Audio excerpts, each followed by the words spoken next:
أعوذ بالله من الشيطان الرجيم. بسم الله الرحمن الرحيم. الحمد لله. الصلاة والسلام على رسول الله. ربنا زدنا علما. رب اشرح لي صدري ويسر لي أمري واحلل عقدة من لساني يفقهوا قولي. يا فتاح، اللهم إني عبدك وابن عبدك وابن أمتك، ناصية بيدك، ماض في حكمك، عدل في قضاءك. أسألك بكل اسم هو لك سميت به نفسك أو أنزلته في كتابك أو علمته أحدا من خلقك أو استأثرت به في علم الغيب عندك، أن تجعل القرآن ربيع قلبي ونور صدري وجلاء حزني وذهب همي. يا الله، யா ரப்பே, யா ரஹ்மானே, யா ரஹீமே, உன்னுடைய இந்த வேதத்தை எங்கள் உள்ளத்திற்கு வசந்தமாக தந்தருள் யா அல்லாஹ். எங்கள் பார்வையின் ஒளியாக ஆக்கி அல்லாஹ். எங்கள் கவலையை அகற்றக்கூடியதாக்கி, உங்கள் துக்கத்தை போக்கக்கூடியதாக்கி, எங்களுக்கு கிருபை செய்வாயாக யா அல்லாஹ். கேட்டபடி அமல் செய்யக்கூடிய மக்களாகவும் பிற மக்களுக்கு எடுத்து சொல்லக்கூடியவர்களாகவும் எங்கள் அனைவரையும் ஆக்கி அருள் புரிவாயாக. ஆமீன் யா ரப்பல் ஆலமீன். அல்ஹம்துலில்லாஹ். அல்லாஹுடைய மாபெரும் கருணை, அவனுடைய கிருபையை கொண்டு தொடர்ந்து நம்ம ஃபஜ்ர் தொழுகையை முடிச்சுட்டு புனித முக்கிய ரமலான் மாதத்துல செய்ய வேண்டிய அமல்களை பற்றியும் செய்யக்கூடாத விளக்கப்பட்ட விலக்கல்கள் பற்றியும் நம்ம நோன்புடைய சட்டங்களை பார்த்து வர்றோம். இதுல இன்னைக்கு நம்ம பார்க்க இருக்கிறது நோன்பை முறிக்கக்கூடிய செயல்கள். நோன்பை முறிக்கக்கூடிய, நோன்பை வீணாக்கக்கூடிய செயல்கள் நிறைய இருக்கு. அதுல முதல் வகையானது நோன்பு நோற்ற நேரத்தில் பகல் காலங்களில் கணவன் மனைவி ஒன்று சேர்வது.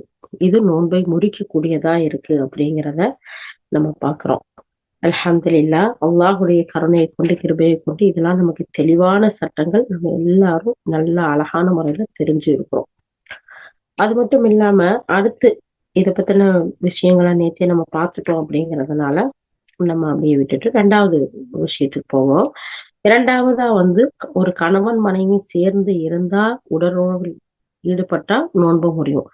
அதே மாதிரி மனைவியோட சேராமல், கணவனோட சேராமல் சுய விருப்பத்திற்கு சுய இன்பம் அனுபவிக்கக்கூடிய அந்த வகையில எந்த ஒண்ணு செஞ்சாலும் அதன் மூலமா இந்திரியங்கள் வெளிப்பட்டா நோன்பு வீணாகிடும்.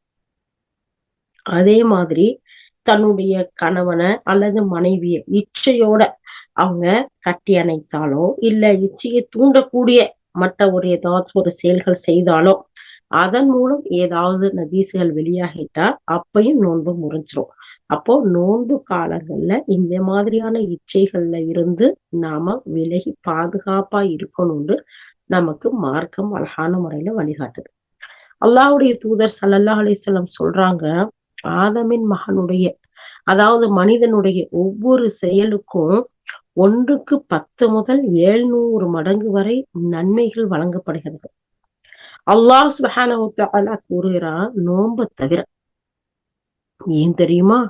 நோன்பு எனக்குரியது, அதுக்கு நானே கூலி வழங்குவேன். ஏன்னு சொன்னா, இந்த மனிதன் அவன் எனக்காக தனது இச்சையை கட்டுப்படுத்துறான், உணவை சாப்பிடுறது இருந்து கண்ட்ரோலா இருக்கிறான், குடிக்கிறதுல இருந்து கண்ட்ரோலா இருக்கிறான். அப்போ அவன் இப்படியெல்லாம் அவனுக்கு ஹலாலான ஒரு விஷயம் இருக்குல்ல, அதையெல்லாம் எனக்காகத்தானே விடுறான். அப்படி இருக்கிறதுனால நான் அதுக்கு கூலி கொடுக்குறேன் அப்படின்னு சொல்லி அல்லாஹ் சுப்ஹானஹு வ தஆலா சொல்றான். அது மட்டும் இல்ல, நோன்பாளிக்கு 2 மகிழ்ச்சி இருக்கு. அவரு நோன்பை திறக்கும் போது அவருக்கு மகிழ்ச்சி. பட்டினியோட பசியோட இருந்து தாகத்தோட இருந்து பகல் காலம் எல்லாம் யாருக்காக இருக்கிறோம்? அல்லாஹ்வுக்காக தானே. அப்ப அந்த நோன்பு திறக்கும் போது நம்ம நோன்பு திறக்க போறோம், சாப்பிட்டு போறோம், குடிக்க போறோம். இன்ஷா அல்லாஹ் நமக்கு அல்லாஹ் ஹலால அனுமதிச்சதை அனுபவிக்க போறோம் அப்படிங்கிற ஒரு சந்தோஷம் இருக்கு பாத்தீங்களா, அந்த மகிழ்ச்சி. அடுத்து அல்லாஹ் சுப்ஹானஹு வ தஆலாவை இன்ஷா அல்லாஹ் மறுமையில சந்திப்போம்ல, அந்த சந்திக்கும் போது இருக்க மகிழ்ச்சி இருக்கே, இந்த 2 மகிழ்ச்சியும் நோன்பாளிக்கு இருக்குது. அது மட்டும் இல்ல, அவருக்கு அவருடைய வாயில இருந்து வாட வருதுல, அந்த பசியில பட்டினியில இருக்கையில வயிறு எம்டியா இருந்து வாயில ஒரு ஸ்மெல் இருக்கும்ல, அது அல்லாஹ்விடத்துல கஸ்தூரியுடைய நறுமணத்தை விட ரொம்ப நறுமணம் மிக்கதா இருக்கு. நாம என்ன சொல்லுவோம்? ஐயோ வாயில இருந்து ஒரு மாதிரியான ஸ்மெல் வருது, தள்ளி போங்க. வாயில இருந்து ஒரு மாதிரியான கெட்ட வாடை வருது, ஏதாச்சும் மின்ட் ஏதாச்சும் சாப்பிடுங்க, இப்படி எல்லாம் சொல்றவங்க இருக்காங்க பாத்தீங்களா. ஆனா நோன்பாளி வாயில இருந்து வரக்கூடிய வாடை அல்லாஹ்விடத்தில் கஸ்தூரி மணத்தை விட மிக நறுமணம் மிக்கதா இருக்கு. இப்படிங்கிற செய்திய அபூ ஹுரைரா ரலியல்லாஹு அறிவிக்கிறாங்க. சஹீஹுல் முஸ்லிம் 1945 ஹதீஸா பதியப்பட்டிருக்கு. அப்ப பாருங்க, அல்லாஹ்வுடைய தூதர் ஸல்லல்லாஹு அலைஹி வஸல்லம் நமக்கு எவ்வளவு பெரிய அழகான சுப செய்தியை சொல்றாங்க. ஏன்? அல்லாஹ்வுக்காக நம்ம நோன்பு பிடிக்கிறோம். அல்லாஹ்வுக்காக உண்ணாம இருக்கோம், பருகாம இருக்கிறோம், குடும்ப வாழ்க்கையில ஈடுபடாம இருக்கோம். அதனாலதான் அல்லாஹ் தஆலா இந்த ஹதீஸ்ல சொல்றான், ஆதமுடைய மகனுக்கு ஒவ்வொரு நற்செயலுக்கும் 1ல இருந்து 10 முதல் 100 700 மடங்கு வரைக்கும் நன்மை இருக்கு. ஆனா நோன்புக்கு மட்டும் ஒரு குறிப்பிட்டு 1000 500 200 100 இப்படி கணக்கே இல்ல. ஏன்னா அல்லாஹ் சுப்ஹானஹு வ தஆலா நான் தான் அதுக்கு கூலி குடுப்பேன். ஏன்னா பாருங்க, நம்ம தொழுகிறது பிற மக்களுக்கு தெரியுது, ஜக்காத்து குடுக்கறது மற்றவங்களுக்கு தெரியுது, ஹஜ்ஜுக்கு போறது நமக்கு தெரியுது. ஏன் களிமா சொல்லி இஸ்லாத்தை ஏத்துக்கிறோமே, வாயால முழிஞ்சு வாயால சொல்றோம். அப்போ அந்த இது கூட மத்தவங்களுக்கு தெரியுது. நோன்பு வைக்கிறது மட்டும் நாமளா சொல்லாட்டி யாருக்கும் தெரியாது. அப்போ அல்லாஹ்வுக்காகத்தானே நம்ம இதெல்லாம் செய்றோம். அப்போ அதனால அல்லாஹ் தஆலா அதுக்கு கூலி நான் தான் குடுப்பேன். எனக்காக என்னுடைய அடியான் உண்ணாம படுக்காம அந்த நோன்பு வைத்த நிலையில தன்னுடைய ஒவ்வொரு உறுப்புகளையும் பாதுகாக்கிறான் பாத்தியா? தன்னுடைய நாவ பாதுகாக்கிறான், கண்ண பாதுகாக்கிறான், கை, கால் உறுப்புகள பாதுகாக்கிறான். எத்தனை பேர் பாருங்களேன், இந்த ரமலான் மாசத்துல மட்டும் நார்மலா டிவி பாக்குறவங்க டிவிய தூக்கி க்ளோஸ் பண்ணி வச்சுருவாங்க. ஏன்னா நோன்பு வச்சுக்கிட்டு அதெல்லாம் செய்யக்கூடாது. பொய் பேசுறவங்க நோன்பு வச்சுக்கிட்டு பொய் பேசக்கூடாது, நோன்பு வச்சுக்கிட்டு புறம் பேசக்கூடாது, நோன்பு வச்சுக்கிட்டு நம்ம கெட்ட செயல்கள்ல ஈடுபடக்கூடாது. அப்ப இதெல்லாம் கூடாது, கெட்டது அப்படிங்கிறது தெரியுது. அப்ப அதனால ஒவ்வொன்னையும் தடுத்துக்கிறாங்க பாத்தீங்களா. அதுக்குனாலதான் அல்லாஹ் சுப்ஹானஹு வ தஆலா அதுக்கு நான் தான் கூலி குடுப்பேன் அப்படிங்கிறத பிரத்யேகமா சொல்லி காட்டுறான். சுப்ஹானல்லாஹ். இந்த ஹதீஸ் அடுத்தடுத்து நிறைய கிதாபுகள்ல வர்றத திரும்ப திரும்ப எழுதுறாங்க. சுப்ஹானல்லாஹ். அபூ ஹுரைரா ரலியல்லாஹு அன்ஹு அறிவிக்கக்கூடிய ஹதீஸ் புகாரில 1761 வருது. அப்போ இந்த இடத்துல நமக்கு என்ன விஷயம் தெரியுது? அல்லாஹ்வுக்காக நம்ம செய்யும்போது அல்லாஹ் அதுக்கு பல மடங்கு கூலி கொடுக்கக்கூடியவனா இருக்கான் அப்படிங்கிறது நமக்கு தெரியுது. சரி. அடுத்து சொல்றாங்க, இந்த ஒரு கணவனோ ஒரு மனைவியோ அவங்கள ஹக் பண்றது, கிஸ் பண்றது நோன்ப முறிக்குமா அப்படின்னு சொன்னா, அவங்க கணவனோ மனைவியோ ஹக் பண்றதுனால, கட்டி அணைக்கிறதுனால, இல்ல ஒரு கிஸ் பண்றதுனால எந்த ஒரு ப்ராப்ளமும் நடக்கல அப்படின்னு சொன்னா நோன்பு முடியாது. ஆனா அப்படி ஏதாச்சும் ஒண்ணு நடந்துருச்சுன்னு சொன்னா அங்க நோன்பு முறிஞ்சிரும். அவங்க சேராமலேயே அவங்களுக்கு இந்திரியங்கள் வெளிப்பட்டுச்சுன்னா அப்ப நோன்பு முறிஞ்சிரும். இதனாலதான் நபி ஸல்லல்லாஹு அலைஹி வஸல்லம் சொல்றாங்க, நோன்பு நோற்ற நிலையில நோன்பு வச்சிருக்கோம் இல்லையா, அப்படி நோன்பு வச்சுக்கக்கூடிய நிலையில தன்னுடைய மனைவிய நபி ஸல்லல்லாஹு அலைஹி வஸல்லம் முத்தமிடுவாங்க, அவங்க கட்டி அணைப்பாங்க. ஆனா உங்களையே தனது ஆசைய அதிகம் கட்டுப்படுத்தக்கூடியவர்களா அவர்கள் இருந்தார். அல்லாஹ்வுடைய தூதர் ஸல்லல்லாஹு அலைஹி வஸல்லம் அவங்களும் நோன்பு நோற்று இருப்பாங்க. அந்த நோன்பு நோற்ற நிலையில தன்னுடைய மனைவிகள் எத்தனை பேர் இருந்தாங்க? 9 பேர் இருந்தாங்க ஏக காலத்துல. அவங்கள கட்டி அணைக்கக்கூடியவர்களா இருப்பாங்க. அவங்கள ஹக் பண்ணி கிஸ் பண்ணக்கூடியவங்களா இருப்பாங்க. ஆனா உங்களையே அதிகமா தன்னுடைய ஆசையை கட்டுப்படுத்தக்கூடியவர்களா இருப்பாங்க. அப்போ அந்த மாதிரி கண்ட்ரோல்ல உங்களுக்கு இருக்க முடியும்னா ஹக் பண்றதுலயோ கிஸ் பண்றதுலயோ தப்பு இல்ல அப்படிங்கிறத சொல்றாங்க. இதுக்கு அடுத்து இன்னொரு ஹதீஸ பாருங்க. ஆயிஷா ரலியல்லாஹு சொல்றாங்க, நபி ஸல்லல்லாஹு அலைஹி வஸல்லம் இருக்கிறாங்கல்ல, அவங்க நோன்பு நோற்ற நிலையில தன்னுடைய மனைவியர்ல சிலர முத்தமிடுவாங்க. இத சொல்லிட்டு நபி ஆயிஷா ரலியல்லாஹு சிரிக்கிறாங்க. சுப்ஹானல்லாஹ். நம்ம சொல்லுவோம்ல, அப்படி கேலியா கிண்டலா அப்படி பார்த்து ஒரு ஒரு செல்லமா, ஒரு சந்தோஷமா, ஒரு பூரிப்புல ஒரு ஒரு சிரிப்பு, ஒரு வெட்கத்தோட இருக்குது பாத்தீங்களா. அந்த மாதிரி நபி ஸல்லல்லாஹு அலைஹி வஸல்லத்த பத்தி கேட்கும்போது ஆயிஷா ரலியல்லாஹு சொல்றாங்க, நபி ஸல்லல்லாஹு அலைஹி வஸல்லம் நோன்பு வச்ச நிலையில தன்னுடைய மனைவியர் சிலரை ஹக் பண்ணுவாங்க, கிஸ் பண்ணுவாங்க, இப்படி சொல்லி சிரிக்கிறாங்க. சுப்ஹானல்லாஹ். அப்ப பாருங்க, இதுல தப்பு இல்ல. ஆனா கண்ட்ரோல மீறாத அளவுக்கு. கண்ட்ரோலை மீறுச்சுன்னு சொன்னா நோன்பு போயிரும். ஏன்னா ஏன் இத சொல்லி காட்டுறாங்க அப்படின்னு சொன்னா, நோன்பிற்கு கூலி அல்லாஹ் சுப்ஹானஹு வ தஆலா குடுக்குறான். அந்த அளவுக்கு உயர்தரமான ஒரு அமல். அல்லாஹ்வுக்காகவே செய்யக்கூடிய ஒரு அமல். மற்ற எல்லா அமல்கள் அல்லாஹ்வுக்காக இல்லையா? மற்ற எல்லா அமல்களை விட இது நமக்கும் நம்முடைய ரப்புக்கும் தான் அந்த நோன்பு வச்சிருக்கிறது தெரியும். அப்ப அவனுக்காகவே அல்லாஹ் சுப்ஹானஹு வ தஆலா நமக்கு ஹலாலாக்கிய சாப்பிடுறது ஹராமா ஹலாலா? சாப்பிடுறது ஹலால் தானே. ஆனா அந்த சாப்பாட பகல் காலத்துல நோன்பு நோற்ற நாளில சாப்பிட மாட்டோம். குடிக்கிறது நமக்கு ஹலாலா இருந்தும் நம்ம குடிக்க மாட்டோம். சாதாரண தண்ணி, ஜூஸ், ஆல்கஹால் அப்படி இல்ல. அது நமக்கு விலக்கப்பட்டது எல்லா காலங்கள்லயும். மனைவியோட சேர்றது ஹலால் ஆக்கப்பட்டது. ஆனா பகல் காலங்கள்ல நோன்பு நோற்ற நாளில தடை. அப்ப அதுக்காக அல்லாஹ் சுப்ஹானஹு வ தஆலா பாரு இத்தனையும் அவன் பக்கத்துல இருந்தும் எனக்காகத்தானே செய்யல அப்படிங்கிறதுனாலதான் அல்லாஹ் நானே கூலி வழங்குவேங்கிறான். அந்த நோன்ப நாம எந்த ஒரு காரணத்தை கொண்டு வீணாக்கிற கூடாது அப்படிங்கிறத சொல்லி காட்டுறாங்க. இந்த ஹதீஸ் பல பலவான அறிவிப்புகளோட பல கித்தாபுகள்லயும் பதியப்பட்டிருக்கு. ஒரு தடவை உமர் இப்னு அபி ஸலமா ரலியல்லாஹு அன்ஹு அவங்க நபி ஸல்லல்லாஹு அலைஹி வஸல்லம் கேக்குறாங்க, அதாவது நம்ம நோன்பாளியா இருக்கக்கூடிய அந்த நேரத்துல நம்ம மனைவிய முத்தமிடலாமா அப்படின்னு சொல்லி கேக்குறாங்க. அப்ப நபி ஸல்லல்லாஹு அலைஹி வஸல்லம் பக்கத்துல அவங்களுடைய மனைவி உம்மு சலாமா இருக்கிறாங்க. அவங்கள காட்டி இவங்கள்ட்டே கேளுங்க அப்படின்னு சொல்றாங்க. அப்போ உம்மு சலமா ரலியல்லாஹு அன்ஹா அவங்க சொல்றாங்க, ஆமா நபி ஸல்லல்லாஹு அலைஹி வஸல்லம் நோன்பு நோற்ற நிலையில தன்னுடைய மனைவிய முத்தமிடுவாங்க அப்படிங்கறத சொல்றாங்க. அப்போ உமர் இப்னு அபி ஸலமா ரலியல்லாஹு அவங்க சொல்றாங்க, நபி ஸல்லல்லாஹு அலைஹி வஸல்லம் அவங்க உங்களுக்கு அல்லாஹ்வுடைய தூதரே உங்களுடைய முன் சென்ற பாவம் பின்னாடி பாவங்களை எல்லாம் அல்லாஹ் மன்னிச்சுட்டான். அப்ப அப்படி இருக்க அது உங்களுக்கு ஓகே. அப்ப எங்களுக்கு அப்படின்னு சொல்லும்போது அல்லாஹ்வுடைய தூதர் ஸல்லல்லாஹு அலைஹி வஸல்லம் சொல்றாங்க, அல்லாஹ்வின் மீது ஆணையாக நிச்சயமாக நான் உங்களில் அல்லாஹை அதிகம் அஞ்சக்கூடியவனாகவும் அதிகம் பயப்படக்கூடியவனாகவும் இருக்கிறேன். அல்லாஹ் என்னுடைய முன்பின் பாவத்தை மன்னிச்சிருந்தாலும் நான் அவனை அஞ்சுறேன், நான் அவனை பயப்படுறேன். யாரெல்லாம் விட உங்களை எல்லாம் விட அப்படின்னு சொல்லிட்டு அல்லாஹ்வுடைய தூதர் ஸல்லல்லாஹு அலைஹி வஸல்லம் சொல்றாங்க. இந்த ஹதீஸ உமர் இப்னு அபி ஸலமா ரலியல்லாஹு அன்ஹு அவங்க அறிவிக்கிறாங்க. சஹீஹ் முஸ்லிம்ல 1863வது ஹதீஸா பதியப்பட்டிருக்கு. அப்போ ஒருத்தர் தன்னுடைய நோன்பு வச்ச நிலையில தன்னுடைய மனைவிய ஹக் பண்றதோ கிஸ் பண்றதோ தவறு இல்ல, நம்மளுடைய ஆசை எல்லை மீறி போகாத அளவுக்கு. அப்படி இல்லை அப்படின்னு சொன்னா அதுல தெரிஞ்சுக்கணும். இந்த இடத்துல இன்னொரு செய்திய சொல்றாங்க.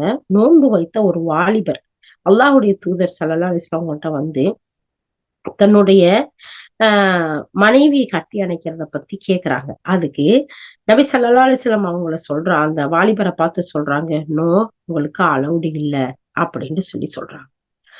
அப்போ ஒரு வயதான இப்போ இந்த இடத்துல ஒரு வயதானவர் இதுக்கு அனுமதி கேட்கிறாரு. அதுக்கு அனுமதிக்கிறாங்க. சுப்ஹானல்லாஹ், அல்லாஹ் அக்பர். இந்த செய்தியை பாருங்க. ஒருத்தர் நபி ஸல்லல்லாஹு அலைஹி வஸல்லம் அவங்கள்ட்ட நோன்பு வைத்திருப்பவர் தன்னுடைய மனைவியை கட்டி அணைப்பதை பத்தியும் கிஸ் பண்றத பத்தியும் நபி ஸல்லல்லாஹு அலைஹி வஸல்லம் அவர்களுக்கு அவங்கள்ட்ட கேக்குறாங்க. அப்போ அவருக்கு அல்லாஹ்வுடைய தூதர் ஸல்லல்லாஹு அலைஹி வஸல்லம் சலுகைகள் வழங்குறாங்க. வேறு ஒருத்தர் நபி ஸல்லல்லாஹு அலைஹி வஸல்லம் கேக்குறாங்க. அதை கேட்டதும் அல்லாஹ்வுடைய தூதர் மறுக்கிறாங்க. அப்ப இதுல இருந்து என்ன தெரியுதுன்னா, முதல்ல கேட்டவர் வயதானவர், இரண்டாவதா கேட்டவர் வாலிபர் அப்படிங்கிற ஒரு செய்தியே சொல்றாங்க. அபூ ஹுரைரா ரலியல்லாஹு அன்ஹு அறிவிக்கிறாங்க. சுனன் அபூதாவுதுல 2039வது ஹதீஸா இது பதியப்பட்டிருக்கு. அப்போ ஒவ்வொருத்தருக்கும் ஒரு கண்ட்ரோல் இருக்கு இல்லையா? அப்போ அதை வச்சுதான் அல்லாஹ்வுடைய தூதர் முதல்ல கேட்டவருக்கு அனுமதியும், இரண்டாவது கேட்டதுக்கு மறுப்பும் சொல்றாங்க. அப்போ நோன்பு வைத்திருப்பவர் எவ்வளவு கண்ணியமாவும் கவனமாகவும் இறையச்சத்தோடையும் நடந்துக்கணும், தன்னுடைய நோன்பை வீணாக்கிடக்கூடாது, பாழாக்கிடக்கூடாதுங்கிற செய்தி தெரியுது. இதெல்லாம் நோன்பை முறிக்கக்கூடிய செய்தி. அளவுக்கு மீறி போறது சாதாரணமா உள்ளது கிடையாது அப்படிங்கறத தெரிஞ்சுக்கிட்டோம். அடுத்து நோன்பு வச்சிருக்கக்கூடிய ஒருத்தர் ஒளிச்செய்யும் போது மூக்குல தண்ணீர் செலுத்தி சுத்தம் செய்யறாங்க இல்லையா? அதை அதிகப்படுத்துறத நபி ஸல்லல்லாஹு அலைஹி வஸல்லம் தடுத்தாங்க. ஏன்னா மூக்கின் வழியா வயிற்றுக்குள்ள தண்ணி சென்றும். அப்போ அது நோன்பை முறிச்சிரும் இது அதனால நீங்க என்ன செய்ய, அதை அதிகப்படுத்தாதீங்க அப்படின்னு சொல்லி சொல்றாங்க. அதே மாதிரி தூங்குறோம்ல, அப்படி தூங்கும் போது நமக்கு ஸ்கலிதமாகிட்டா, அதாவது அப்படி ஏதாச்சும் நடந்துட்டா, இல்ல எதையாச்சும் சிந்திக்கிறோம் அந்த நேரத்துல அப்படி நடந்துட்டா, அப்போ அவரோட நோன்பு முறியாது. ஏன்டா அது தூக்கத்துல ஏற்பட்டது, ஏதோ ஒரு சிந்தனையில, அது ஆசையினால இச்சையினால அது ஏற்பட்டது இல்ல. அதனால நோன்பு முறியாது அப்படிங்கிறதையும், அல்லாஹ் இந்த மாதிரியான ஒரு செயல்களை அல்லாஹ் மன்னிப்பான், அத கணக்கு எடுக்க மாட்டான் அப்படிங்கிற வகையில அல்லாஹ்வுடைய தூதர் ஸல்லல்லாஹு அலைஹி வஸல்லம் சொல்றாங்க. அதே மாதிரி அல்லாஹ்வுடைய தூதர் ஸல்லல்லாஹு அலைஹி வஸல்லம் சொல்றாங்க, நிச்சயமா அல்லாஹ் எனது உம்மத்திற்கு அவர்கள் மனதில் பேசுவதை மன்னித்து விட்டான். அவர்கள் அதை செய்யாத வரை, அதை பற்றி பேசாத வரை, இப்போ ஒரு செயலை செய்யணும்னு நினைக்கிறோம், மனசுல நினைக்கிறதுக்கு அல்லாஹ் மன்னிச்சிடுறான், குற்றம் பிடிக்கிறது இல்ல. அத வாயால பேசுறது, நான் இப்படி இப்படி எல்லாம் செஞ்சிருவேன் அப்படின்னு சொல்லி அப்படி பேசுனா அது தண்டனை இருக்கு, அதுக்குரிய பாவத்துக்குரிய இது எழுதப்படும். அதே மாதிரி அந்த செயலை செய்யறோம், அப்பயும் அதுக்கு தண்டனை இருக்கு. அப்படி இல்லாம மனசுல நினைச்சதுக்காக தண்டனை கிடையாது அப்படின்னு சொல்லக்கூடிய செய்திய அபூ ஹுரைரா ரலியல்லாஹு அறிவிக்கிறாங்க. சஹீஹ் முஸ்லிம்ல 182வது ஹதீஸா பதியப்பட்டிருக்கு. அப்போ நோன்பு வைத்துக்கொண்டு டைரக்டா பகல் காலங்கள்ல தன்னுடைய மனைவியோட சேர்ந்தா அந்த நோன்பு முறிஞ்சிரும். அது அந்த 2வது, அது சம்பந்தமான எந்த ஒரு செயலை செஞ்சாலும் ஆசையோட இச்சையோட அப்பயும் நோன்பு முறிஞ்சிரும் அப்படிங்கிறத நம்ம பார்த்தோம். சாதாரணமா ஹக் பண்றதுனாலயோ, கிஸ் பண்றதுனாலயோ, தொடுறதுனாலயோ, ஒழு செஞ்சுட்டு தன்னுடைய மனைவியை தொடுறதுனாலயோ, ஒழுவோட தன்னுடைய மனைவிய கிஸ் பண்றதுனாலயோ, இல்ல கணவனை தொடுறதுனாலயோ, இல்ல அவங்க போயிட்டு வரேன்னு சொல்றாங்க, கணத்துல கிஸ் பண்றோம், இல்ல கை கொடுக்குறோம், இதனாலயோ எல்லாம் ஒழுவோ நோன்போ முறியாதுங்கிற ஒரு விஷயத்த நம்ம பார்த்துட்டோம். இப்ப 3வது வகை நோன்பு முறியறதுக்கு, டைரக்டா சாப்பிடுறது, குடிக்கிறது. இப்படி சாப்பிட்டா குடிச்சா நோன்பு முறிச்சிரும். இது எல்லா அறிஞர்களும் ஏகோபித்த முடிவா சொல்லியிருக்காங்க. அல்ஹம்துலில்லாஹ் நமக்கு இது தெரியக்கூடியதா இருக்கு. இந்த இடத்துல நமக்கு 2வது அத்தியாயத்துல 187வது வசனத்தை தான் திரும்பவும் நமக்கு கொடுக்குறாங்க. என்னன்னா, நீங்க இருள் நீங்கி விடிய காலை ஃபஜ்ர் ஆகிவிட்டது அப்படிங்கிறது உங்களுக்கு தெளிவாகும் வரை நீங்க சாப்பிடுங்க, குடிங்க. ஆனா அப்படி தெளிவா ஆயிருச்சுன்னா, நீங்க என்ன செய்வீங்க, இந்த உண்ணுறது, குடிக்கிறது, உடலுறவு கொள்றதுல இருந்து முழுமையா விலகி தவிர்த்து நோன்பை முழுமையாக்குங்க. அல்லாஹ் சுப்ஹானஹு வ தஆலா சொல்லி காட்டுறான் இந்த வசனம். அதுக்கு அடுத்து நோன்பாளி தனது உணவையும், தனது பானத்தையும், தனது இச்சையையும் எனக்காக விட்டு விடுகிறான் அப்படின்னு அல்லாஹ் சொல்றான். நோன்பு எனக்கு மட்டும் உரியது, அதற்கு நானே கூலி கொடுப்பேன். ஒரு நன்மைங்கிறது அது போன்ற 10 மடங்குகளாகும் அப்படின்னு அல்லாஹ் கூறுவதாக நபி ஸல்லல்லாஹு அலைஹி வஸல்லம் சொல்றாங்க. இது அபூ ஹுரைரா ரலியல்லாஹு அறிவிக்கிறாங்க. சஹீஹுல் புகாரில 1761வது ஹதீஸா வந்திருக்கு.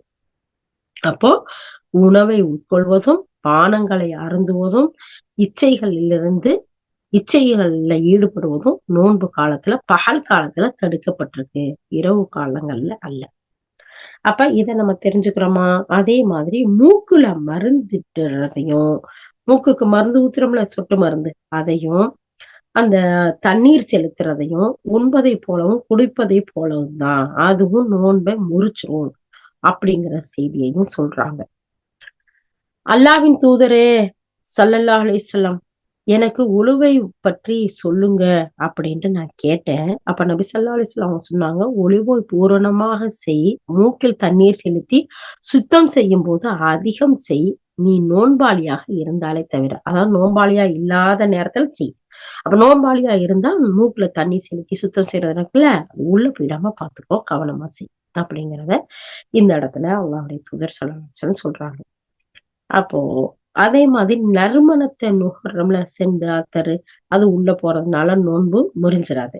ஏன்னா நறுமணத்திற்கும் குடலுக்கும் செல்றதுனால எந்த ஒண்ணும் நடக்க போறதில்ல. அதே மாதிரி இந்த புகை அந்த மாதிரி இருக்கிறதோ, சாம்பிராணி போடுறாங்கல்ல, ஊதுபத்தி வைக்கிறாங்கல்ல, இந்த புகையெல்லாம் சுவாசிக்கிறதுனால நோன்பு முறியாது அப்படிங்கிறத சொல்லி காட்டுறாங்க.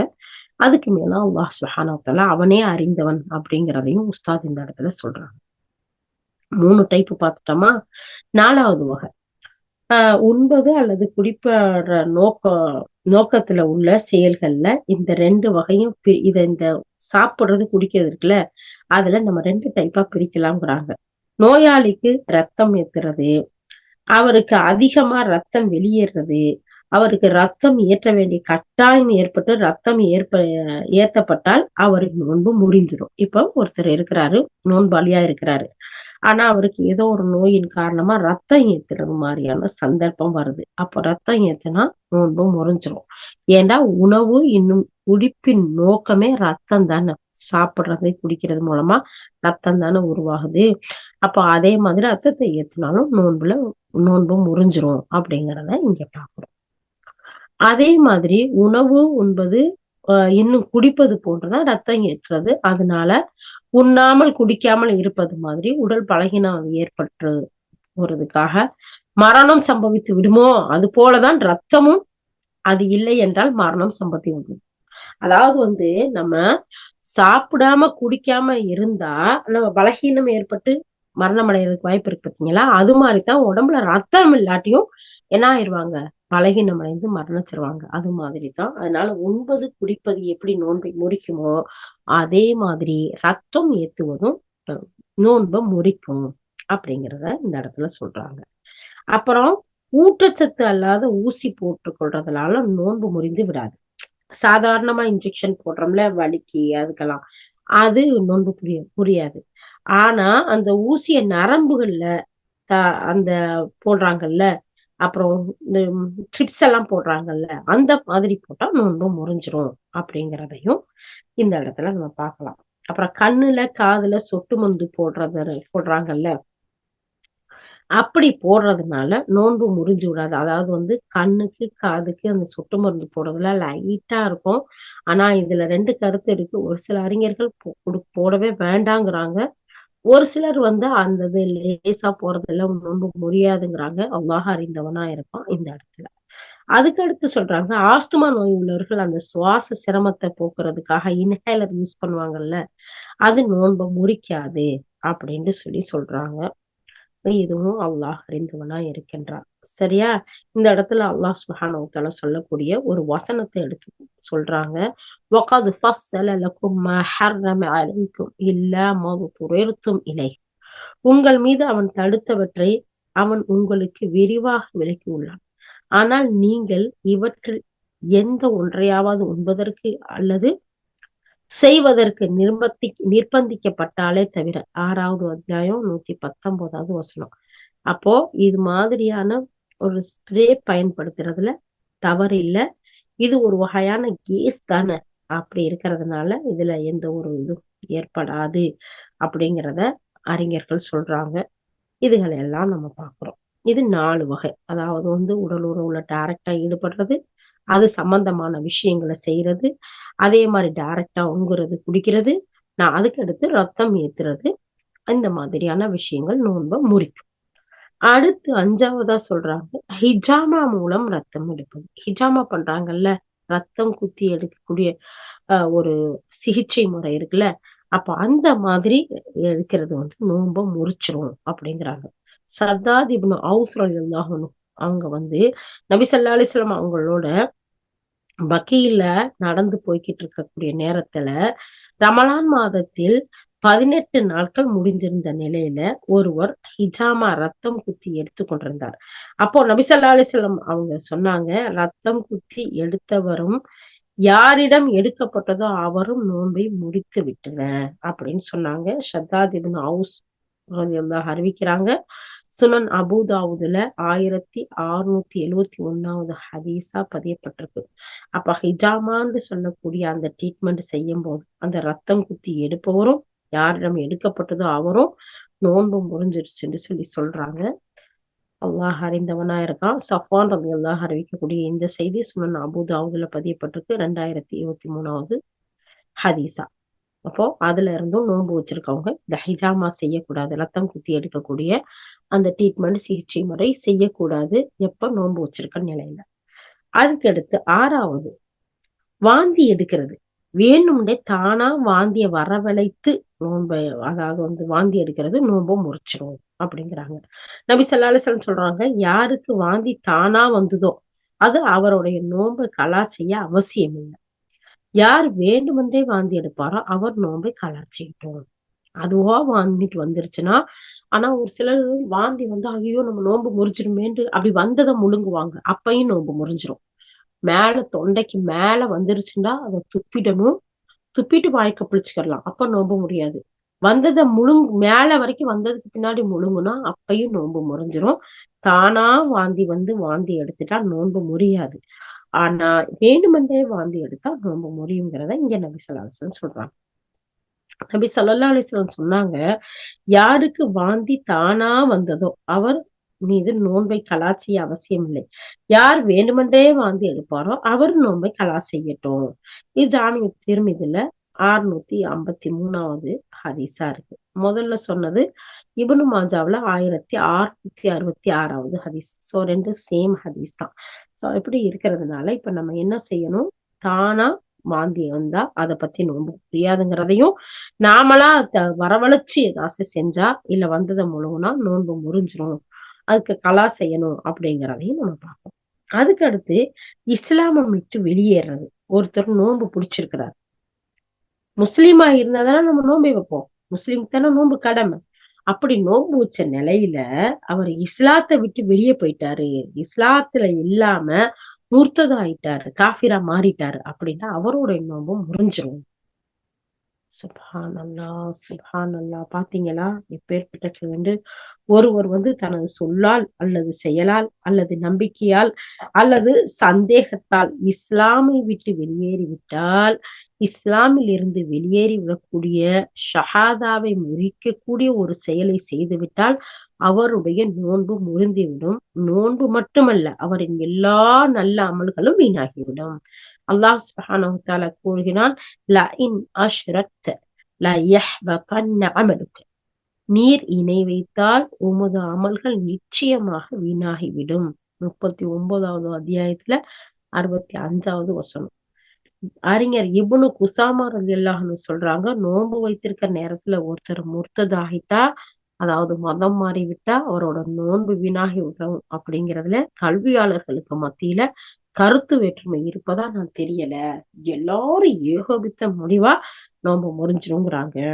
நோன்பு ஒரு வணக்கம். அதில் நியத்து இருப்பது அதனுடைய ஷர்த்து, அதனுடைய நிபந்தனை. ஒருவர் இஸ்லாமை விட்டு வெளியேறுவதால் அது அவரின் நிய்யத்தை பாழாக்கிரும். மேலும் நோன்பு தொழுகையை போல ஒரு வணக்கம். குஃபுர் இறை நிராகரிப்பு அதற்கு முரணானது. இஸ்லாமிய நாட்டுல வாழ்கிற முஸ்லிம் ஒருவர் இஸ்லாமிய மார்க்கத்தை விட்டு வெளியேறினால் அவருக்கு இஸ்லாமிய மார்க்கத்தை விளக்கமாக எடுத்து கூறி அவரை மறுபடியும் இஸ்லாமுக்கு அழைக்கப்படும். அவர் பாவ மன்னிப்பு கூறி முஸ்லீமாகிவிட்டால் அவரது உயிர் பாதுகாக்கப்படும். இல்லை என்றால் ஆட்சியாளர்கள் அவரை கொன்று விடுவார்கள். எப்பேற்பட்ட ஒரு விஷயம் பாத்தீங்களா? முஸ்லிம் நாட்டுல நம்ம இருந்தோம்னு சொன்னா அந்த இஸ்லாமுக்கு வந்ததுக்கு பின்னாடி திருப்பி குஃபரின் பக்கம் போறவங்களுக்கு திருப்பி அவங்கள கூப்பிட்டு அழகான முறையில இஸ்லாமிய அட்வைஸ சொல்லுவாங்க. அல்லாஹ் ரசூலை பத்தி சொல்லுவாங்க. நீ ரிட்டர்ன் வந்துருன்னு சொல்லுவாங்க. அதை எடுத்து சொல்லுவாங்க. இல்லைங்கிற பட்சத்துல அவங்களுக்கு மரண தண்டனை தான் அப்படிங்கிறத சொல்லி காட்டுறாங்க. சுப்ஹானல்லாஹ். அப்ப நோன்பை முறிக்கக்கூடிய செயல்களை எல்லாம் நம்ம பார்த்தோம் இல்லையா? இப்ப அடுத்து நோன்பை முறிக்கிற செயல்களுக்கு நிபந்தனை, அதுக்குரிய சட்டங்கள் என்ன அப்படின்னு சொல்லும்போது, நோன்பை முறிக்கிற செயல்கள்ல யாருக்கு வந்து நோன்பு நோற்ற நிலையில பீரியட் ஹைல் ஏற்படுதோ, நிவாஸ் ஏற்படுதோ, இந்த 2 தவிர மற்ற செயல்கள் நோன்பை முறிப்பதற்கு ஒரு சில காரணங்கள் இருக்குன்னு சொல்றாங்க. முஹம்மது இப்னு முஃப்லிஹ் அல் மக்தசி ரஹ்மத்துல்லாஹ் சொல்றாங்க, இந்த மேல சொன்ன அனைத்தும் நோன்பை முறிக்கும். ஆனா அது வந்து ஒருவரின் நோன்பை முறிப்பதற்கு சில நிபந்தனைகள் இருக்கு. அந்த செயல்களில் ஒன்றை நோன்பாளி வேணுமென்றே செஞ்சா, நோன்பு வைத்திருக்கிறோம் அப்படிங்கிற அந்த நினைவோடைய அவங்க செஞ்சா அந்த நிபந்தனையின்றி அந்த நோன்பு முறிஞ்சிரும். பாப்போம். அதுல முதல் நிபந்தனை என்னன்னு சொல்லி, நோன்பாளி சட்டத்தை அறிந்திருக்கணும். அவருக்கு சட்டமே தெரியாம அறியாமையினால் செய்து விட்டா நோன்பு முடியாது. நோம்புடைய சட்டங்களை இப்ப நம்ம படிக்கிறோம் பாத்தீங்களா? எது எது எல்லாம் நோன்பை முறிச்சிரும் அப்படின்னு சொல்லிட்டு. ஆனா ஒருத்தர் இதெல்லாம் படிக்கவே இல்லை, அவருக்கு ஒண்ணுமே தெரியல. தெரியாம நோன்பு வச்சிருக்க நேரத்துல ஏதோ ஒண்ணு பண்ணிட்டாருண்டா அது அவருடைய நோன்பு முறிக்காது. ஏன்னா அவருக்கு தான் ரூல்ஸ் அண்ட் ரெகுலேஷனே தெரியவே இல்லையே அப்படிங்கிறத சொல்றாங்க. அல்லாஹ் அறிந்தவனா இருக்கிறான். அடுத்து வந்து சுப்ஹானல்லாஹ். இந்த இடத்துல இன்னொரு விஷயங்கள சொல்றாங்க. நோன்பாளி சட்டத்தை அந்த அறியாம செய்யக்கூடியத அல்லாஹ் மன்னிப்பான் அப்படிங்கிறத சொல்றாங்க. அடுத்து இப்னு அப்பாஸ் ரலியல்லாஹு சொல்றாங்க, உங்கள் மனதில் உள்ளவற்றை நீங்கள் வெளிப்படுத்தினாலும் அல்லது அதை வெளிப்படுத்தாம மறைச்சாலும் அவற்றை பற்றி அல்லாஹ் உங்களிடம் விசாரணை செய்வான். இந்த வசனம் இறங்கியப்போ மக்களுடைய உள்ளத்துல முன்பு ஏற்படாத அளவுக்கு பயம் அப்ப வந்துச்சு. 2வது அத்தியாயத்துல 284வது வசனம். உங்க மனசுல இருக்கிறதெல்லாம் நீங்க வெளிப்படுத்தினாலும் சரி, மறைச்சுக்கிட்டாலும் சரி, அல்லாஹ் அறியக்கூடியவனா இருக்காங்கிற செய்தி இந்த வசனம் வந்ததோட மக்கள் எல்லாம் ரொம்ப பயந்துட்டாங்க. உடனே நபி ஸல்லல்லாஹு அலைஹி வஸல்லம் அவங்க செவியுற்றோம், கீழ்ப்படிந்தோம், முற்றிலும் அடிபணிந்தோம், ஏற்றுக்கொண்டோம் அப்படிங்கிற வசனத்தை சொல்லி உடனே மக்களுக்கு இவ்வாறு செய்யவே அவர்களது உள்ளங்களில் அல்லாஹ் ஈமான் நம்பிக்கையை ஏற்படுத்தினான். எந்த ஆன்மாவுக்கும் அது தாங்க முடியாத பொறுப்பு அல்லாஹ் சுமத்துறதில்ல. அது சம்பாதித்த நன்மை அதுக்குத்தான். அது சம்பாதித்த தீமையும் அதுக்குத்தான். எங்கள் அதிபதியே நாங்கள் மறந்து விட்டாலும் அல்லது நாங்கள் தவறு செய்து விட்டாலும் எங்களை தண்டிக்காதே அப்படின்ட்டு பிரார்த்தனை செய்யுங்க அப்படின்னு சொல்லிட்டு 2வது அத்தியாயத்துல 206வது வசனத்தை தொடர் அல்லாஹு தாலா இறக்குனான். அதாவது வந்து வசனத்தை 284வது வசனம் 2வது அத்தியாயத்துல அல்லாஹாலா நீங்க மறைச்சிருக்கக்கூடியதையும் வெளிப்படுத்தக்கூடியதையும் விசாரணை செய்வான், அறியக்கூடியவனா இருக்காங்கிற வசனத்தை கேட்டதோட மக்கள் எல்லாம் பயந்துட்டாங்க. நபி ஸல்லல்லாஹு அலைஹி வஸல்லம் வந்து கேக்குறாங்க, யா அல்லாஹ், அல்லாஹ்வுடைய தூதரே நாங்க கீழ்ப்படிந்தோம், நாங்க கட்டுப்பட்டோம், சமிஅனா வ அத்தானா, யா அல்லாஹ் எங்களை தண்டிச்சிடாத யா அல்லாஹ் அப்படின்னு சொல்லி இருக்கிற நேரத்துல அல்லாஹ் அடுத்த ஒரு வசனத்தை இறக்குறான். எந்த ஆன்மாவும் அது தாங்கிக் கொள்ள முடியாத சுமையை நம்ம கொடுக்கறது இல்ல. அது சம்பாதிச்சதுதான். அதுக்கு அவங்க நன்மை செஞ்சா நன்மை பெற்றுக்கிருவாங்க, தீமை செஞ்சா தண்டிக்கப்படுவாங்கங்கிற வசனத்தையும், யா அல்லாஹ் நாங்க செஞ்ச தவறுகளை எல்லாம் எங்களுக்கு மன்னிச்சிரு ரப்பேங்கிற ஒரு பிரார்த்தனையோட உள்ள வசனத்தையும் அல்லாஹ் சுப்ஹானஹு வ தஆலா அடுத்து இறக்குனான் அப்படிங்கிறத சொல்றாங்க. சொல்லிட்டு இந்த மாதிரி மக்கள் பிரார்த்தித்து உங்கள் பிரார்த்தனையை ஏற்று அவ்வாறே செய்தேன் என்று அல்லாஹ் சுப்ஹானஹு வ தஆலா சொன்னான். சுப்ஹானல்லாஹ். இந்த மக்கள் அந்த பிரார்த்தனை செய்றாங்க. அல்லாஹ் சுப்ஹானஹு வ தஆலா நான் அப்படியே செய்றேன். எங்கள் அதிபதியே எங்களுக்கு முன் சென்றோர் மீது சுமத்திய சுமை போன்று எங்கள் மீது சுமத்தி விடாதே என்று நம்பிக்கையாளர்கள் பிரார்த்தனை செய்ய அவ்வாறே நான் செய்தேன் அல்லாஹ் சுப்ஹானஹு வ தஆலா சொல்றான். எங்களை பொறுத்தருள், எங்களை மன்னித்தருள், எங்கள் மீது கருணை புரி, எங்கள் பாதுகாவலனே அப்படின்னு நம்பிக்கையாளர்கள் பிரார்த்தனை செய்தபோது அவ்வாறே செய்தேன் என்று அல்லாஹ் சொல்றான். இந்த செய்தியை இப்னு அப்பாஸ் ரலியல்லாஹு அறிவிக்கிறாங்க. சஹீஹ் முஸ்லிம்ல 180வது ஹதீஸா பதியப்பட்டிருக்கு. அப்போ நம்ம மனசுல நினைச்சாலும் சரி, வெளிப்படுத்தினாலும் சரி, வெளிப்படுத்தாலும் சரி, அல்லாஹ் அறியக்கூடியவனா இருக்கான். நாம செய்யக்கூடிய ஒவ்வொன்னையும் அல்லாஹ் கணக்கிட்டு பதிஞ்சு வர்றான், கேட்பான் அப்படிங்கிற அச்சத்தோட மக்கள் வாழ்ந்தாங்க. அப்போ அல்லாஹ் இடத்துல துஆவும் செய்றாங்க. யா அல்லாஹ் எங்களுக்கு எங்களுக்கு மேல தாங்க முடியாத சுமையை குடுத்துறாத யா அல்லாஹ், எங்களுடைய பாவங்களை மன்னிச்சிடு யா அல்லாஹ், எங்கள் முன்னோர்கள் மீது சுமத்திய சுமை போல எங்க மேல சுமத்திராத அல்லான்னு துவா செஞ்சப்போ அல்லாஹ் தஆலா நான் அதை ஏத்துக்கிட்டேன், நான் உங்களுக்கு அவ்வாறே செய்யறேங்கிற ஒரு வாக்குறுதி அல்லாஹ் குடுக்குறாங்கிற ஒரு செய்தியையும் இந்த ஹதீஸ் மூலமா நம்ம பாக்குறோம். அல்லாஹ் சுப்ஹானஹு வ தஆலாவை அஞ்சி வாழக்கூடிய மக்களா நாம இருக்கணும் அப்படிங்கறதுல எந்த ஒரு சந்தேகமும் இல்லை. அப்படி நம்ம அஞ்சி வாழும்போது, அவனை பயந்து வாழும்போது நிறைய தப்புகள்ல இருந்து தவறுல இருந்து பாதுகாக்கப்படுவோம். அது மட்டும் இல்லாம அல்லாஹ்வுடைய அழகிய இந்த பிரார்த்தனைக்கு அவனுடைய மன்னிப்புக்கு உரியவர்களாகவும் நம்ம இருப்போங்கிறதுல சந்தேகம் இல்ல. அதுக்கு அடுத்து சொல்லி காட்டுறாங்க இன்னொரு வசனத்தை 33வது அத்தியாயத்துல 5வது வசனம். நீங்கள் ஏதும் தவறிழைத்திருந்தால் அதை பற்றி உங்கள் மீது குற்றமில்லை எனினும் வேண்டுமென்றே உங்கள் மனமாற நீங்கள் கூறினாலோ அல்லது உங்கள் மீது குற்றமாகும் அது. அல்லாஹ் மிக மன்னிப்பவனாகவும் கருணை மிக்கவாகவும் இருக்கின்றான். அப்போ நம்ம வேணும்னு ஏதாச்சும் ஒண்ணு செஞ்சோம்னா அதுக்கு தண்டனை இருக்கு. நம்ம தெரியாம ஒண்ணு செஞ்சுட்டோம்னு சொன்னா அல்லாஹ் இடத்துல மன்னிப்பு இருக்குங்கிறத இந்த வசனம் நமக்கு காட்டுது. அப்போ அதனால நம்ம என்ன செய்யணும், ஒவ்வொரு விஷயத்திலயும் அதனுடைய சட்ட திட்டங்களை தெரிஞ்சுக்கிறதுக்கு நம்ம முயற்சி செய்யணும்.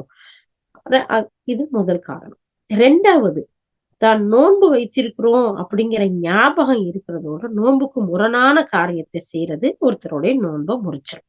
நம்ம நோன்பு வச்சிருக்கோம் அப்படிங்கிற நம்ம ஞாபகத்தோட இருந்துகிட்டே அதுக்கு முரணான காரியத்தை எதுவும் செய்யலாமா? அப்படி செஞ்சா ரொம்ப முறிச்சிடும். ஒருவர் மறந்த நிலையில நோன்பை முறிக்கிற காரியத்தை செய்துட்டா அவருடைய நோன்பு பாத்தில் வீணாக ஆகிவிடாது. நோன்பு சரியானதாகவே இருக்கும். அவர் நோன்பை கலா செய்ய வேண்டிய அவசியம் இல்லை.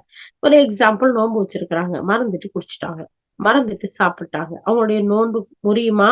முறியாது. ஆனா வேணும்னே சாப்பிட்டா குடிச்சா கண்டிப்பா முறிஞ்சிரும். அப்போ ரசூல் ஸல்லல்லாஹு அலைஹி வஸல்லம் சொல்றாங்க, யார் தனது நோன்பாளியாக இருக்கிற போது மறந்து சாப்பிட்டாலோ அல்லது குடிச்சு விட்டாலோ அது அவருடைய நோன்பை முழுமைப்படுத்தவும் அவருக்கு உணவளித்தது, நீர் புகட்டியது அல்லாஹ் தான். பாத்தீங்களா இந்த ஹதீஸ? அபூ ஹுரைரா ரலியல்லாஹு அறிவிக்கிறாங்க. சஹீஹ் முஸ்லிம்ல 1952வது ஹதீஸா இருக்கு. சுப்ஹானல்லாஹ். அப்ப நோன்பு வச்சிருக்க நேரத்துல மறந்துட்டு குடிச்சிட்டாலோ சாப்பிட்டாலோ நமக்கு டக்குன்னு நினைப்பு வருது, அடடா நம்ம நோன்பு முறிஞ்சிருச்சே அப்படின்னு நினைச்சு ஒரேதா கண்டினியூ பண்ணி சாப்பிட்டுட்டு குடிச்சிட்டு இருக்க தேவையில்ல. அப்படியே எந்த இடத்துல ஞாபகம் வருதோ வாய்க்கு புடிச்சிட்டு நமக்கு சாப்பாடு கொடுத்ததும் நீர் கொடுத்ததும் அல்லாஹ். நம்ம மறந்துட்டு தானே செஞ்சுட்டோம், யா அல்லாஹ் என்னை மன்னிச்சிருன்னு தௌபா செஞ்சுட்டு நம்ம அப்படியே கண்டினியூ பண்ணலாம். அந்த நோன்பு அவங்க என்ன செய்ய தேவையில்ல, கலா செய்ய தேவையில்ல, திருப்பி எடுத்து வைக்க தேவையில்ல அப்படிங்கிறத சொல்றாங்க. அது மட்டும் இல்லாம இமாம் அதார் ரஹ்மத்துல்லாஹ் அவங்க சொல்றாங்க, ஒரு மூக்குல தண்ணீர் செலுத்தும் போது தண்ணீர் அவரது தொண்டைக்கு சென்றுட்டா அவருடைய சக்திக்கு உட்படாத விஷயம் என்பதால அவர் மீது குற்றமாகாது. இமாம் ஹசன் ரஹிமஹுல்லாஹ் சொல்றாங்க, அவரோட தொண்டையில ஈ, கொசு அந்த மாதிரி உள்ள போயிடுச்சு. அப்ப திடீர்னு அதானே போயிடுச்சு. அப்போ அப்பயும் குற்றம் இல்ல. இமாம் ஹசன் ரஹிமஹுல்லாஹ் சொல்றாங்க, இமாம் முஜாஹித் ரஹ்மத்துல்லாஹ் அவங்க சொல்றாங்க, ஒருத்தர் மறந்தவரா நோன்பு வச்சிருக்கோங்கிற ஞாபகம் இல்லாம, சுப்ஹானல்லாஹ், ஞாபகம் இல்லாம தன்னுடைய மனைவியோட சேர்ந்து உடல் உறவுல ஏற்பட்டுறாரு. அவர் மேலயும் குற்றம் இல்லையாம். சுப்ஹானல்லாஹ். அல்லாஹு அக்பர், அல்லாஹு அக்பர். மறதியா குடிச்சிட்டா, சாப்பிட்டுட்டா, உடல் உறவுல ஈடுபட்டுட்டா குற்றம் இல்ல. மறந்துட்டு நோன்பு வச்சது ஞாபகம் இல்லாம. அல்லாஹு அக்பர், அல்லாஹு அக்பர். ஆயிஷா நாயகி சிரிச்ச மாதிரி நம்ம சேர்த்துதான் வருது. சுப்ஹானல்லாஹ். அல்லாஹ் சுப்ஹானஹு வ தஆலா நோன்பை முழுமையாக்கி கொடுக்கணும் இன்ஷா அல்லாஹ். ஆனா அவருக்கு ஞாபகம் வந்த உடனே, அவருக்கு ஒருவர் ஞாபகம் ஊட்டிய உடனே தன்னை தடுத்து கொள்ளணும். சாப்பிட்டு கொண்டிருந்ததை நிறுத்திரணும். வாயில உள்ளதை துப்பிரணும். காரணம், அவருக்கு ஞாபகம் வந்து விட்டது அல்லது ஞாபகம் ஊட்டப்பட்டு விட்டது. அப்போ என்ன செய்யணும்? எந்த நேரத்துல ஞாபகம் வருதோ அப்படியே அதை விட்டுறணும். அப்ப அந்த நோன்பை கலா செய்ய தேவையில்லை. அல்லாஹ் சுப்ஹானஹு வ தஆலா மன்னிக்க கூடியவனா இருக்கான் இப்படிங்கிறத பார்க்கிறோம். சுப்ஹானல்லாஹ். யா அல்லாஹ், நாங்கள் முழுமையாக எங்களுடைய அமல்களை செய்வதற்கு உன்னுடைய பெறுறதுக்கு எனக்கு கிருபை செய்ய அல்லாஹ். சரி, அடுத்து பாருங்க. ஒருத்தர் சுய விருப்பத்தோட செய்திருக்க வேண்டாம். அதாவது தன்னுடைய சுய விருப்பத்தோட நாட்டத்தோட ஒருவர் தற்காலிக செயல்கள் ஒன்றை செய்தால் அவர் நோன்பு முறித்து விடும். அதாவது சுய விருப்பத்தோட நினைவு தெரிஞ்சு இதெல்லாம் செஞ்சா என்ன செஞ்சிடும்? நோன்பு முறிச்சிடும். அவரை யாராவது வலுக்கட்டாயப்படுத்தி அந்த செயலை செய்ய வச்சா நோன்பு முடியாது. ஒருத்தரை கட்டாயப்படுத்தி திங்கணும், குடிக்கணும், ஏதோ ஒண்ணு செய்யணும்னு சொல்லி செஞ்சா அப்போ அல்லாஹ் தஆலா குற்றத்தை மன்னிப்பான். அவர் அந்த அஹ் நோன்பை மட்டும் கலா செஞ்சா போதும். அவர் திருப்பி எதுவும் வைக்க தேவையில்ல. ஏன்னா இது நிர்பந்தத்தால ஏற்படுறது அப்படிங்கறத பாக்குறோம் இல்லையா? ஒரு நோன்பாளி நோன்பை விடுவதற்கு நிர்பந்திக்கப்பட்டு அவர் நோன்பை விட்டுவிட்டால் அவரது நோன்பு சரியானதாக ஆகும். அவர் மீது நோன்பு கலா செய்யறது கூட அவசியம் இல்லைங்கிறாங்க. சுப்ஹானல்லாஹ். பரிகாரமும் அவசியம் இல்ல. ஏன்னா ஒரு ஆண் தனது மனைவியை வலுக்கட்டாயப்படுத்தி அவளோட உடலுறவு கொண்டால் அவளுடைய நோன்பு சரியானதாக ஆகிவிடும். அவள் மீதும் பரிகாரம் ஏதும் இல்லை. சுப்ஹானல்லாஹ். அல்லாஹு அக்பர். அப்ப எந்த அளவுக்கு நமக்கு சொல்லி காட்டுறாங்க பாருங்க. ஒரு மனைவி நோன்பு நோற்றிருக்க நிலையில ஒரு இஸ்லாத்தை ஏற்றுக்கொண்ட ஒரு மார்க்கப்பட்டுள்ள ஒரு கணவன் அந்த மாதிரி எல்லாம் நடந்துக்க மாட்டாங்க. அப்படி இல்லாத போது அந்த மனைவின் மீது இதுவும் இல்லை. ஏன்னா இது நிர்பந்தமா போயிடுது.